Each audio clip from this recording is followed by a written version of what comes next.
Alinguar. Verbo transitivo. Usar a lingua propia para expresar pensamentos e accións ao tempo que se manifesta unha vontade expresa de autodefinición e de afirmación no idioma e na cultura que vehicula. Son Ismael Ramos, nací en Mazaricos, criei-me en Noia, agora vivo en Compostela e son escritor.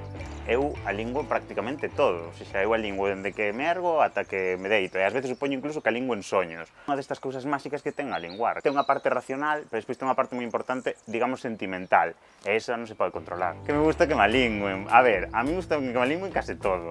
Que alinguen con consentimento, e a partir de aí xa que alinguen case todo. En todos os ámbitos, en calquera momento, en calquera lugar. Penso que alinguar, sexa no contexto que sexa, é sinónimo de algo bo. Na miña familia todo o mundo fala galego, sempre se falou galego, e medrei nun lugar, ademais, con un sotaque do galego moi determinado, que Mazaricos. Até que con 6 anos meus pais se mudaron a Coruña. E aí sí que foi un pouco como que está pasando aquí. Non é só que eu falase galego, que a profesora de galego pois tamén falaba galego, senón que a máis falaba ese galego un pouco raro. Eu intento sempre enchouparme da lingua lá onde vou. Vivín durante 2 anos en Cangas, e eu chegaba ás fins de semana a ver a meus pais dicían, Dios mío, pero que estás cantando? Que iso que cantas, non? Mirámonos mañán, empregala ben, pero tamén, sobre todo, empregala con moita naturalidade. Foi unha poeta, Fra Torrado, e dicía, como se pode traducir craxo galego?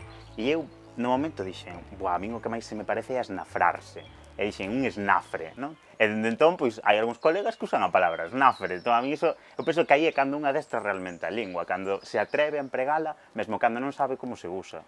Claro, realmente, casi todos os poetas somos... sí, cantantes frustrados, a maioría, sí, somos así como rockstars frustradas. Entón, cando pasa este rollo de que che poñen palco e tal, mola máis. O que digo aí de que se che pon un palco, e hai, ni siquiera te digo que xa público, porque moitas veces non hai nin público. A clave é o palco.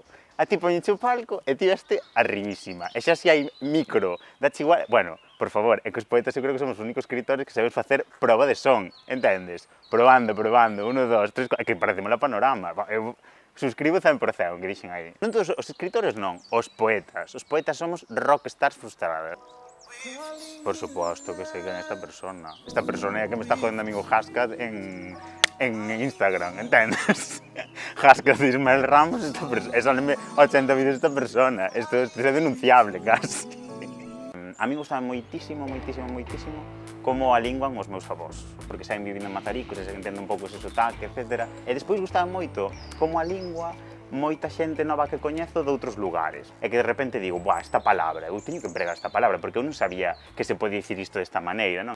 Cando vivía en Cangas descubrín a expresión non me dá a virada, que polo visto ven dos barcos, entón agora é como que non me dá a virada para case nada. Se cando estou un pouco estresado non me dá a virada. Así que cando comecei a escribir, unha das cousas que máis te sorprende sempre é que sintes un prazer inmenso é cando estás falando galego, por exemplo, pois na sede cultural da institución que sexa doutro país.